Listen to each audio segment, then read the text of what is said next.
తెలంగాణలోని ములుగు జిల్లా పాలంపేటలో ఉన్న రామప్ప దేవాలయం కాకతీయుల శిల్పకళకు అద్భుతమైన నిదర్శనం. గణపతి దేవుని కాలంలో సేనాధిపతి అయిన రేచర్ల దేవుడు ఈ ఆలయాన్ని నిర్మించారు. శిల్పి రామప్ప.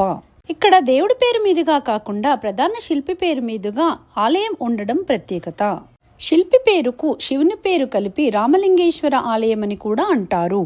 యునెస్కో దీనిని ప్రపంచ వారసత్వ ప్రదేశంగా గుర్తించింది. ఈ ఆలయము తూర్పు దిశాభిముఖముగా నక్షత్ర ఆకారాన్ని కలిగి ఎత్తైన పీఠంపై గర్భాలయం, అంతర్భాగమున 3 వైపుల ప్రవేశ ద్వారములు గల మహామండపం కలిగి ఉంది. గర్భాలయంలో ఎత్తైన పీఠంపై నల్లని నునుపు రాతితో చెక్కబడిన పెద్ద శివలింగము ఉంది.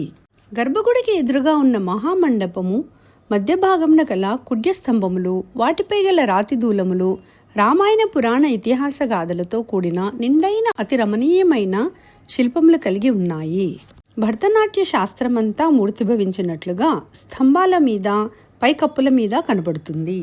ఆలయ నిర్మాణంలో నీటిలో తేలియాడే ఇటుకలను ఉపయోగించడం దీని ప్రత్యేకత. పునాదుల్లో ఇసుకను పోసి భూకంపాలను తట్టుకునేలా దీన్ని నిర్మించారు. ఇక్కడున్న స్తంభాన్ని గమనించండి. 3 నాట్యం చేస్తున్నట్లుగా ఉంది, కానీ కాళ్ళ వైపు చూస్తే 2 నాట్యం చేస్తున్నట్లుగా ఉంటుంది. స్తంభాలపై చెక్కిన నాట్య భంగిమలు, అపురూప శిల్ప సంపద కాకతీయుల కళా వైభవానికి నిలువెత్తు నిదర్శనం.